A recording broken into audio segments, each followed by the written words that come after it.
Casing Lung is the artist behind Libubu. It's a more of like a fantasy, a little monster. He built this storyline around this mythology. There's chaos in the world, and then you have this sort of escape when it comes to this little sort of doll that you can customize and hang on your back. Do you think a product like Labubu can actually be part of jewelry industry? Because out of virality, I got to see it, and I was quite curious that why every other person is talking about it. That is a very interesting point when it comes to the viral product. The art of Labubu, I would have to say, is the fact that there is no gender. There is a set that you can pick, but then you can customize it. Libubu has done the art of customizing something that aligns with you.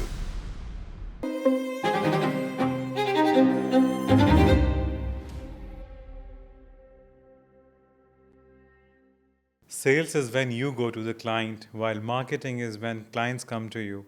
However, they both are nowadays ruled by a king. It's called content, which jewelry is yet to crack. And I'm not sure yet that we have cracked it to that extent that we are actually conveying our message in real sense to the consumers. I'm not the content expert myself, but I have understood what works for me and what doesn't. And what works for me is directly giving value to whoever is consuming content of the jewelry pod. And for that reason, to further decipher, I have got not the master, but Judge Khanna, who is founder of Cobalt Creative. He's doing some good work in this region, which is quite complex. There are no rule books how advertisement and ad should be out in GCC. However, we'll try to know from him. Welcome, Judge. Welcome on the Jewelry Pod. Thank you, Krishna. Thank you so much for having me. It's a pleasure to be here. Where we should begin and what got you in Dubai? Yeah, it's a funny story because I never thought I would actually move to Dubai. I'm originally born and raised in New York. I moved to Dubai 4 years ago, and it was an initial 2-week trip that ended up being now 4 years. So I'm excited to be here, learn about the GCC region, meet incredible founders and people like you. So it's a pleasure to be here. You're very kind to say that. And how do you feel after connecting with creative companies and creative people out here? What kind of sense that you have developed about this region? Yeah, it's interesting because growing up in the US, there's a very kind of different idea of creativity. It really, it's kind of focused around different things about inclusivity, around, this idea of people really understanding the mass market consumer. And then coming to the GCC region and coming to Dubai, actually, you see that there's a totally different shift. It's almost like a melting pot here, where you have people from all walks of life. I think the percentage of locals are around 10% of the entire region. So you have everyone from a different walk of life, which is quite interesting when it comes to marketing and developing a product in this region, because you're essentially catering to an international consumer. Does this limits you, the culture over here?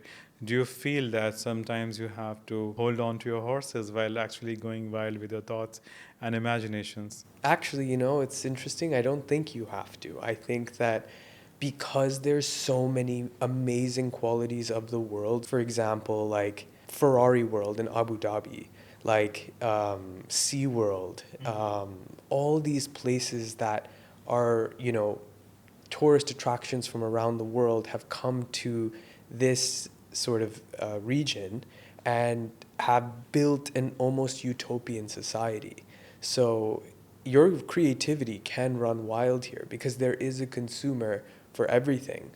And that's also the real pleasure of living in Dubai, because you're in this society where people want so many different things. There's not one specific thing that people want. So I've had the pleasure of working with creatives across the region, international brands that created a market here and created a really strong foundation. So to work with them, adapt their product and bring it to the GCC market has been amazing. There's still some way to go. We actually deep dive into discussion of jewelry and ad campaigns and certain things that jewelers and retailers should do. I want to know from you what's the right thing to do in this market when it comes to preparing for your ads, hiring a model, or kind of choosing the colors, choosing your audience. What are the things that, is there any preparation before doing everything you do? You convey to the clients, they disagree. I want to know the stories of disagreements. I want to know how you convince them that, as not someone who's raised in this region or have, I would say, it's been 12 years for me. I'm still figuring out, it's each day is learning. And I really cannot say what I used to do last year is actually applicable this year as well. Market is changing, demographics are changing. I have to always keep on innovating and be updated with the market. So what is your understanding? What is your 3 or 4 things to do It all that would be useful for jewelry industry? Yeah. Well, it all starts with storytelling. I think that regardless, storytelling is an international language. Everywhere in the world starts with a story. And that's really the essence of how to begin a campaign. There's always a storyline behind what you're selling, and you're creating an aspirational story behind the campaign. Somebody wants to look at that campaign and see themselves in it. Sometimes you're not necessarily selling a product, but you're selling an experience. You're selling a lifestyle. You're selling a story, really, And so when it comes to jewelry, there's such a prestige behind it. There's a feeling that you want to attain a certain lifestyle. So when it comes to jewelry, the story is very important. For example, there's an entry level piece. Let's say the diamond earring stud. And then there's the giant diamond choker, which very few people can buy. But when someone sees that ad campaign and they see the tiny studs and they see the big, diamond necklace, they know they can actually save up and buy those diamond earrings. And then they can walk around saying, I am part of that lifestyle. I am part of that narrative. So really, when it comes to the campaign, it really boils down to the story you're telling your consumer. And that's where you have a lot of fun with it when it comes to the creativity, because you could build an entire fantasy around that campaign. You can build a story that's real, that could be the girl next door. Yeah. Or you could build a story about a queen living in a castle. So when it comes down to jewelry, you really can have fun with the campaign. There are actually no limitation when it comes down to jewelry. However, I believe that that message, particularly that this brand is for you, or you should pick up something from this brand, is wildly missing from every post that they're flooding. They flooded their Instagram already, but even I believe that it's so true that after one fold or two fold of scroll, or one or two third reel should convey the message about your brand. I've been following Gary Vee for like now 7 years, and I'm like obsessed that how many times he repeats his story that he was born in Soviet Union, he worked in his dad's liquor store, and then he built his own empire after 34 years of his age, and he's still figuring out and winning. Yeah. But every post, every second post, third post, or every other podcast of him speaks about his story. That brings back to my narrative that brand is actually not giving that identity to themselves, and nor they are able to connect with the consumers, because as I told you initially that there are various nationalities living under one. Dubai is like wide, vast, crazy, wild. And if I would say that if this particular brand is actually talking to its customers, I don't know, I'm not sure about it. Yeah.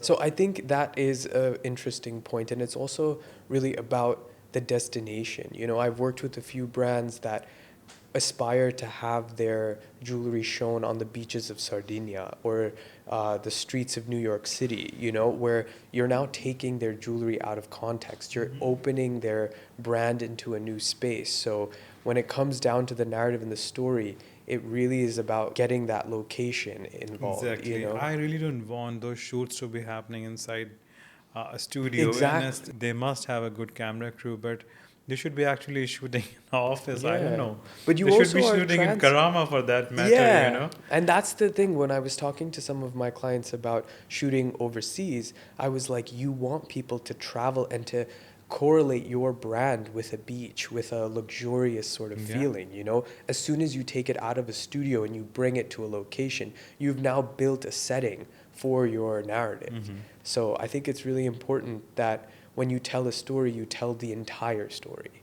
Have you ever felt working with a jewelry brand that their vision towards creating an ad or creating a campaign is very limiting. And what were your suggestion? What were So your it's funny you suggestions? say that because I understand that point to the T. Because as a brand owner myself, I was very stuck on selling a product. I was like, make sure the product can sell. So there's kind of two different types of visuals.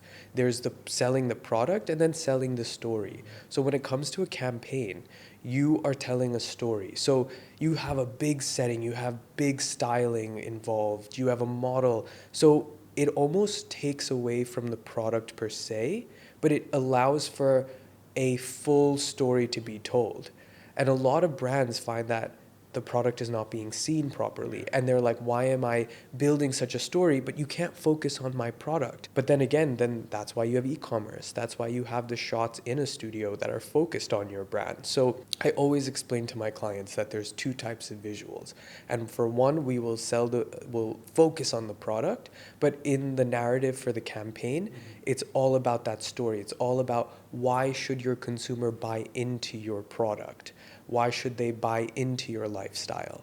So that is what is key. And I think once you understand the difference between the two types of visuals, it makes it so much easier to then focus on one being the story and two being the product. If you have to break this down into 3 points, what would be your suggestion to a retailer or jeweler who's planning a campaign? So first, understand the setting of your campaign. So to understand the setting of where your consumer lives or where the destination behind the collection is. Then to understand the customer. Who's this person? What do they look like? What's the sort of vibe that they're going for? What's their daily lifestyle? Once you really understand your consumer, it's a lot easier to tell the story. And then I'd say the third point is, what are you trying to say? What is the message? Once you understand the message, then you're able to sell that product, and indirectly people will start to buy into it because they want to align with that message. If I may ask, on scale of 1 to 10, how well versed you are with jewelry terms? Caratage, diamond carat. Do you know the difference between diamond carat and gold carat? Yes, I do. So I'm not a jewelry expert. I am definitely someone who appreciates jewelry. I've had jewelry in my life for a long time. My sister's an avid collector of jewelry. So I do appreciate it. You know, I also wear some. So I believe in having, it's funny because I wear a luxury watch. I'll never wear an Apple Watch because I believe in timepieces being a form of luxury. I do appreciate it, and that's sort of why I'm in the space. A reason why I'm asking is that right now, with avalanche of lab growns in the market, it's a Me Too product for diamond for some people, but I don't know. Narrative is that it's a competition, it's a threat to the industry. However, I see it as very, unique, and in itself, it's a kind of very good product that is there for the masses who really don't want to spend in natural diamond. It also doesn't imply that speaking against natural diamonds. However, what's happening, what I'm observing lately, is that even the campaigns about natural diamonds are not about natural diamonds. They are about bashing lab-grown diamonds, which I'm not in very favor. I don't support that, honestly. It's not that I'm gonna use this platform to highlight that. It's about being more mindful about. Uh, I would love to talk here day in day out about Jewelry Pod. At the same time, what's happening around the world. Parallelly, I would be working on what my competitors are doing and how I should stay ahead of what's happening. I need to be relevant at all times, but by not saying that XYZ is bad, this product is good, that country is trash, this particular segment is trash. That's not my approach. And this is what's happening at the moment. I'm going to show you one ad, and you have to tell me if you have to recreate that ad, what you would do that. Who are they, firstly? So the lady is Shalini Pasi. She was featured in Indian Netflix series, and after that, she really went viral in terms of her style is quite flashy, but it's loved a lot by people. Ori is internet sensation in India. Whatever he picks, whatever he wears becomes viral, and he is a lot more seen with Ambani family. Some people even say that he is the man behind PR of international PR that all the limelight Ambani family got lately. So he's getting lots of brand deals. Collaboratively, they came up with this ad where they're talking about natural and lab growns. And I don't know, if you got a chance to redirect it, how would you do that? I would definitely take the idea of lab grown and I wouldn't correlate it. So I find it interesting that they're using the term lab grown and they're taking it in a different context. So when they're talking about the person, they're saying they're lab grown, or they're talking about a certain thing they're doing that's lab grown. But I believe that this is also, we live in the age of technology, right? So we're able to use technology to our advantage. So if you're able to take something that's worth like a very high value and create it in an attainable price point through technology, why not? Like, why not use the amazing resources that the world is creating to create an attainable price? And a lot of people want to build their collection of jewelry, and this gives you that ability to do so. You know, if you want to buy a diamond ring, and you know, as we talked about before, like, you want to buy something for a birthday, an anniversary, a wedding, you know, you have now the ability to buy more of a certain product. So I don't think it devalues jewelry at all. I think the fact that you're able to buy into a lifestyle more, and it makes it easier. You know, I mean, then again, you can buy into certain brands that want to stay to naturally grown diamonds, which is fine. But I think that now having an entry point into the industry is quite nice. I think it was meant to be humorous. I think that the idea of them making, I think they shouldn't have necessarily used the term lab grown, but I think that now in this day and age it's become like a trend, you know, so people are using this as some sort of lingo. So Shalini Pasi and Ori, I think they should be using their platform and their fan base to really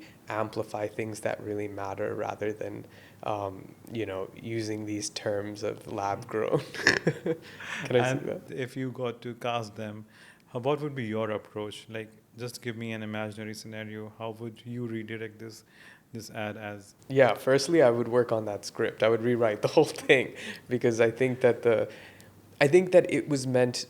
There's just some like weird twisted humor behind it, where they're just talking badly about people. So the idea of it being an ad, I don't think it's really selling anything. It's just selling a term. But I mean, I would really change the narrative to the point where I would say, like, you know, you wanted to go to a party and you wanted to buy jewelry. Now you can. You know, you can get a beautiful set of diamond earrings. And this idea of lab grown gives you the ability, you know? And I think that that's like something that people should really understand, where it's not devaluing the jewelry industry. It's actually giving a point of accessibility. That's what, now that I'm sitting in front of you, nearly 40 podcasts and more, 90% of people actually have to say that it's giving additional customers to existing customer base, it's adding to customer base. It's inspiring more and more people to walk into your store. You don't know, they might be picking a lab grown ring today, they might end up buying something really big tomorrow.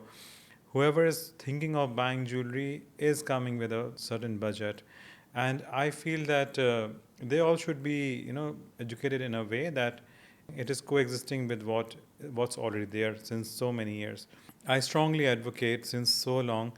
I've been very verbal about it that forget lab grown diamonds. I believe only memory I have about Natural Diamond campaign is Diamonds Forever. I really don't know if you know any other campaign, if you can recall something from your part of the world where you were raised. Did you remember any context of any other campaign about diamonds? There was K Jewelers. Growing up, there was this brand called K Jewelers, and they said every kiss begins with K. I would say that's a good marketing for their brand. Yeah.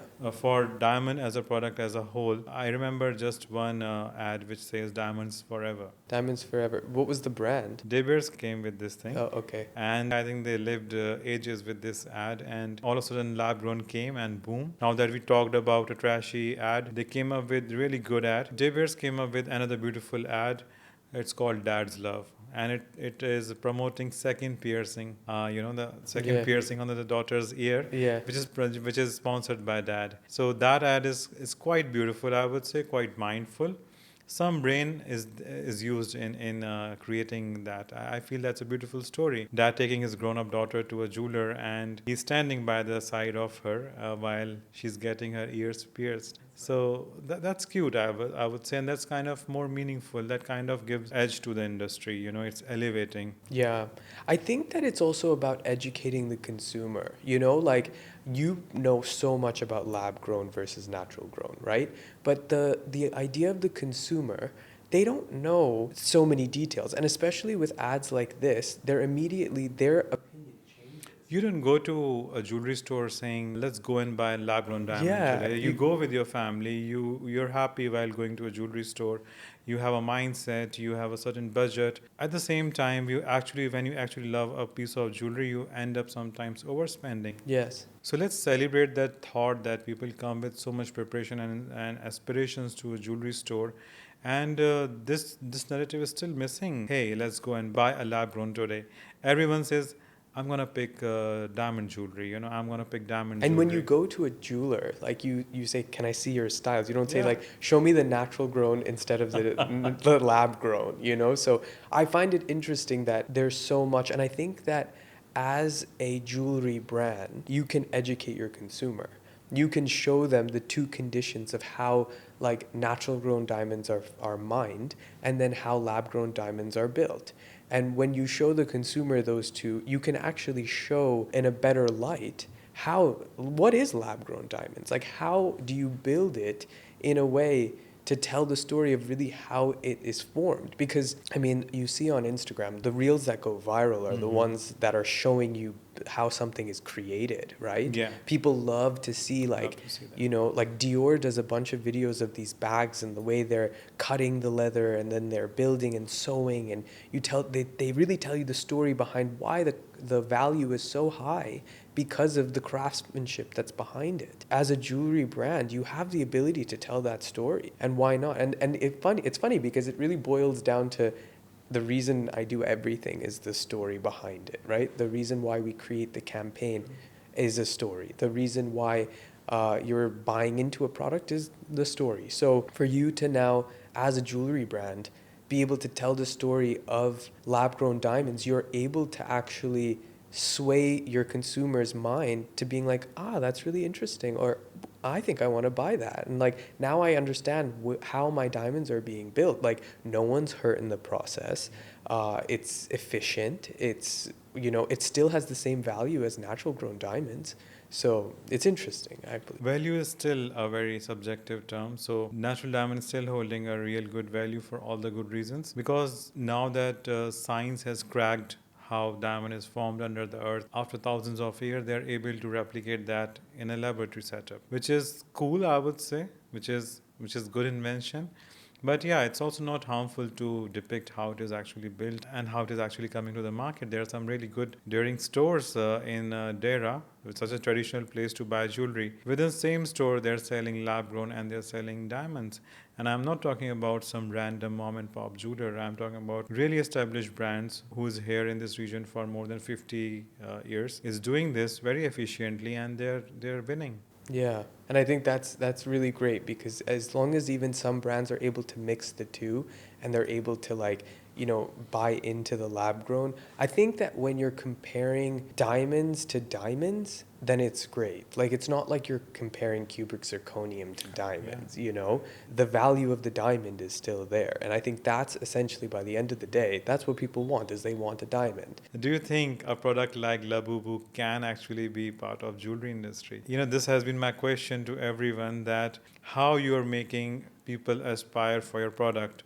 This is a common question that goes out to every brand, that are you really spending some time thinking about, is your product going to be liked in a viral sense with the mass audience? Imagine the how much people are liking Labubu is just a bag charm, right? And, Yeah. and it's all over the internet. I don't even own a bag, but I know about it because out of virality I got to see it, and I was quite curious that why every other person is talking about it. Yeah, I think that the reason, and that is a very interesting point when it comes to the viral product, and the art of Labubu, I would have to say, is the fact that there is no gender, there is, a set that you can pick, but then you can customize it. And everybody has a Labubu on their bag or on setting, I would say, that they've customized to make it more their own. And I think Libubu has done the art of customizing something that aligns with you. Like you could put your Libubu in a little black blazer and it'll be like a little version of you. And Kasing Lung is the artist behind Libubu. And he created an entire story behind the Libubu character. It's more of like a fantasy little monster. And Libubu, I think, it comes from mythology. And I think that is really why people buy into it, because there's chaos in the world, and then you have this sort of escape when it comes to this little sort of doll that you can customize and hang on your bag. So I think the customization part of it is really what made it viral. It was that each person that bought into it was able to like make it their own. So I think that is possible in the jewelry industry. I mean, there is so much customized jewelry that you can make. A lot. And like when it comes to weddings, like some people will custom make their partner's jewelry and really like pick everything from the type of gold to the type of carat to the size to the shape. And when it comes to jewelry, customization is huge. So to feel like something is yours is what really makes things go viral. Now that we are speaking about a viral marketing campaign and a good ad, a bad ad, with this Labubu thing, which is a cute soft toy, this also reminds me of terrible ad done by Balenciaga, bruised teddies and kids in stitches. It was a terrible campaign, but I want to try to understand from your point of view why such established and big brands do something nasty like this. I understand bad publicity is still a publicity, but you going so down that you're compromising with your ethics. And I'm talking about some really good people sitting behind those creatives and ads. And how can you actually come up with something so nasty, so dark, which is not even putting out a good message? Yeah, and that was at the time when Balenciaga was in its prime. So like to do something like that, when you don't need the bad PR, you had plenty of good PR happening around that brand at the time. But I would say sometimes the intention behind it, and I think that's where it comes down to like creativity. Sometimes the creativity needs to be like reeled in, and like the intention behind it was not meant to convey that. But I don't know. I mean, so that was really interesting. You know the brand Gentle Monster?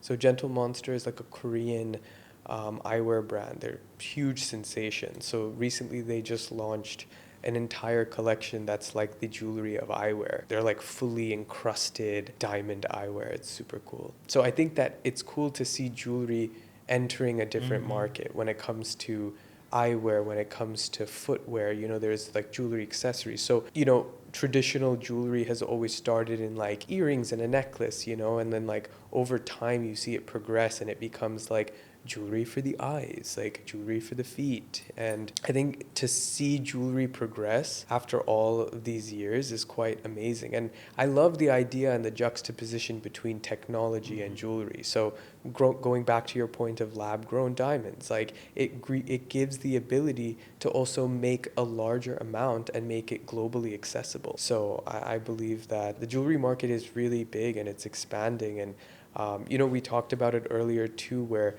growing up in the US, 18 karat gold has become such a prominent status of like high status, and then you go to Dubai and India and 22, 21 karat gold is considered luxurious, but you'll never see that type of yellow gold in the US or like people wearing that. When you go to different parts of the world, the idea of luxury jewelry is so different. Love your understanding about industry and how well you've picked nuances of the city already and you're working towards it. I also want to take this thing that South Asian fashion is not patented yet, and many of the brands are using it as their seasonal launches. I think I don't know why these reels are showing up on my feed, but someone lately launched.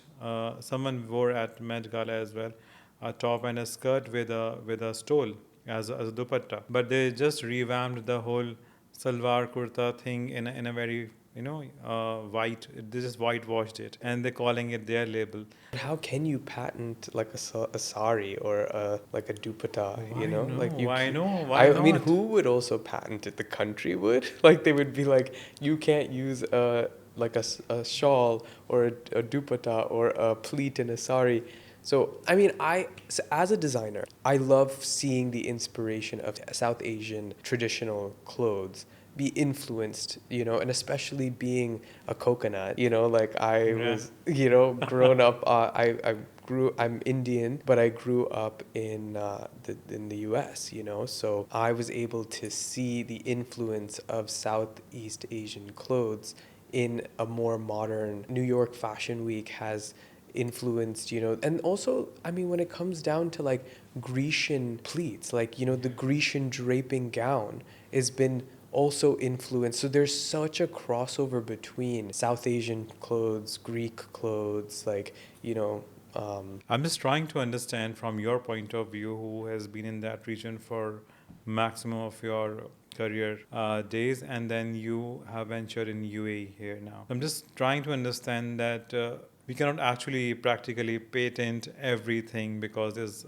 when I'm talking about South Asia, we're talking about like multiple continents. Very strongly seen in Western brands that they release a rendition of very something that we have seen day in day out, and it's on the red carpet or in the runway, and people call it fashion. yeah. You did see, like Manish Arora was a designer. He used to show at London Fashion Week, I think. And he was an Indian designer, but used a lot of Western influence. Yeah. So he was using tons of pop color. It was like a reimagined sari, you know? So to see designers with that influence, you know, there is a huge crossover between that East meets West. And I think you start to see how Westerners also appreciate fashion. So That influence is seen a lot in jewelry as well. I take pride in sharing this that right from Dior to Bulgari to Cartier, they all have created their legacy over Indian heritage. yeah. And there was an exhibition by Cartier in Louvre, Abu Dhabi, and I was just navigating from one hall to another, and every image was from Indian Maharaja palace or Indian Maharaja inspired something from where the color stones came up, and I was trying to find that do they have something of their own which is not taken from India and then they have created it. I still feel Indian brands need to look back and really deep dive and see what they can actually bring to the table. You know that Diljit was wearing the like thing, yeah, the multi-layer that basically I was reading somewhere that like Cartier did like a similar sort of they took like the old the original, but then when he wanted to take it out on loan for the Met Gala, they said no to him, and they ended up giving a piece of the actual like Maharaja set to like another American actress. So they, Yeah. you saw that? So it's not the multi-layered one, it is the small choker. Yeah, so he gave it. They gave it to Emma Chamberlain or something Yeah, like. last year when Met actually happened, that's why she wore it. Also, I believe, Judge, that you believe it or not, they really don't want something that is taken out of Indian heritage should be represented by a really influential South Asian community. I don't even want to reframe my words by saying that these brands do gatekeep things and they really don't want to be represented by a South Asian community. That's the whole reason that they never gave it to Daljit, but let that lady won. She's an American YouTuber. Yeah. She was also Cartier ambassador that time. But yeah, we are not talking about some random piece which is launched on a season. We're talking about a legacy piece which has been taken from India. And imagine these pieces are mysteriously gone from the heritage. I mean, but that is a very interesting point because you're right. Now that she was a Cartier ambassador, it was easy for her to get the piece for. No, but still, there's a strong sense of I could actually smell colonialism that they really don't want something to be represented by a very high. Diljit has crazy fandom. We need not to even justify that. And they were, I'm very sure, It might even be. I'm not even saying extra. If I may. What is your opinion on that? I personally feel that it's just they don't want things to be, going back to the roots. Honestly, they are happy to keep it in their museums. They're happy to rotate around the world, but they really don't want things to come back to its roots because things have mysteriously vanished from India since times immemorial. But this is what happening nowadays. But we see lots of headlines where Ambani family is reclaiming lots of heritage and these pieces from museum and everywhere. As a South Asian, do you agree with Cartier's perspective on this? This is what I'm trying to say over here, that when I went to their exhibition, every other depiction and a picture of their history, of Jake Marquis and everyone, was about this is they've got from India. This is inspired by Mughals. These pearls they have got from them. This is from Nawab of Hyderabad. This is from Nawab of this. Everything is taken from someone or the other's treasure. Right from their tutti frutti necklace. Gem carving has been never a thing of West. It's a traditional art by India in Jaipur, especially. Yeah. It's an interesting point. When I read about it, I was like, wow, this is so. What makes me happy is that at least it's out to the world now. Yeah. That it was not given to someone so famous like Diljit for representing his own roots, because that was a theme of the gala. Yeah. But it was also about how well you can represent your own culture, because I think to afford good tailoring those days was something about pride. What's your opinion on Met Gala jewelry? I believe it was a revolution. I believe it's setting a trend now that big bold pieces are coming back. People are not holding back when it comes to experimenting with the jewelry. They are going crazy. They're going crazy with colors. They're going crazy with heaviest of the heavy diamond.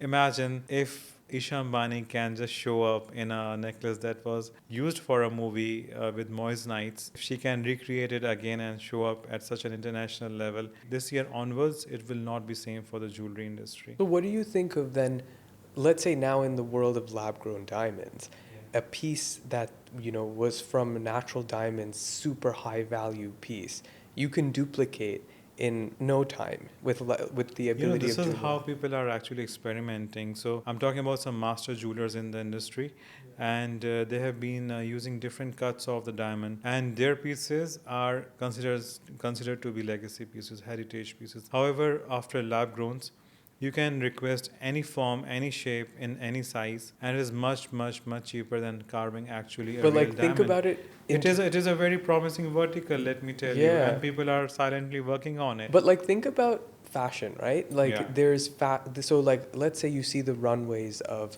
Balenciaga, Balmain, Gucci. Then you get fast fashion, right? So then, like, the next day, H&M, Zara are doing the same silhouettes. Now, when it comes to jewelry, you see like these beautiful pieces on the Met Gala. Then tomorrow, someone as a lower tier jewelry brand can duplicate that style with lab grown diamonds and make it a lot more accessible to the public. You know what? Let me put it this way, that they might replicate it and someone might wear it, but they will never speak about it. And if you really want to know that was lab grown represented on Met Gala, Prada is doing good work with lab growns. Pandora is doing some really good work. Swarovski is doing some good work with lab grown diamonds. And I was too engrossed to notice people with natural diamonds and good jewelry. Yeah. I actually could not pay much attention to it, but I do know that Swarovski was there on the red carpet as well. But as a jewelry industry professional, do you like notice, and when you see the jewelry that is worn on the Met Gala, do you notice that there's certain things that people are wearing, and do you then understand, okay, once you go into market, you see silhouettes are now starting to kind of sort of inspired by That's what traditional I'm saying. pieces? Queries are already flowing for customizations, People might want something that Priyanka wore, but not exactly like Priyanka. Probably can't afford what and- the real thing she's wearing. And it's not only with lab grown diamonds. People are going big with lab grown color stones as well. I want you to read about Annabella Chen. She's doing fabulous work. She's based in New York. She's doing some fabulous work with lab grown color stones, and nobody's even questioning why she's doing, because she's creating something so unique, and that's the essence essence of the whole business, what I'm trying to tell you over here, that do lab grown diamonds, do natural diamonds, do lab grown color stones, but have a language of your own. The next topic will be like lab-grown sapphires and lab-grown rubies. They Is are that in the what- market. They are there in market for so long. It's just the lab-grown diamonds are giving tough competition to natural diamonds, and that's turning out to be an issue. Yeah. It's not their coexistence or not their people are preferring it over. If you ask me, my first gift to my fiance or wife would be a natural diamond. Might be also second gift, or the wedding ring can also be a natural diamond. Birthdays, anniversary, I might opt for lab grown diamonds. But she'll never ask you like, is this a natural diamond or a lab-grown diamond? That is a thing that couples should discuss. And Really? Yeah. That's so interesting because I don't think my sister ever like says, I mean, I think she like in the back of her mind just wants a natural diamond, but I don't know if she ever like specifically asks that question. Do people, maybe that's a question then, like, do people ask? Couples are more conscious right now. They do plan things together. They plan holidays. They plan jewelry. At the same time, they now wives are actually surprised when you surprise them. Yeah. Your girl might actually get surprised in negative way. Yeah. It's better to consult with her. Let her give some draws, give her some hints at what you're trying to get her. Yeah. And that might not go as wrong as it might. I was quite engrossed by your insights, Judge, and I really loved speaking with you on the other side and different topics besides jewelry. And I believe we need to have another session with this. Yeah, Krishna, it was awesome, and this has been definitely a conversation and has my wheels turning. And as a creative person, do you have a final message to the listeners of the Jewelry Pod? Yes, I think people should start writing their narrative. If you have a story to tell it, and we're all listening. Thank you again for this. Looking forward to see you again. Me too. Thanks, Krishna. I do hope this podcast got you a new perspective. We try to share a different side of the jewelry business, which actually need to be considered by everyone. Not that religiously that you have to follow this, but going out of the way kind of builds your own brand, and it's never harmful for the brand. I believe you do agree. Even if you don't agree, please leave a comment below. Let us know what you did liked about this podcast or what we missed actually. We would love to cover it in the next episode. We are repurposing the whole content on 7 different platforms. Description is below. Please do interact with us. Let us know what you want to see and we'll surely bring it to you. Till we meet again, thank you. I mean, I think I would redirect that. What? Yeah. No, I don't know. I mean, but like, I would have totally shifted the narrative. I mean, I would have been like, I remember just this. I remember just Labubu is Labubu. seasonal launches. Yeah. So for example,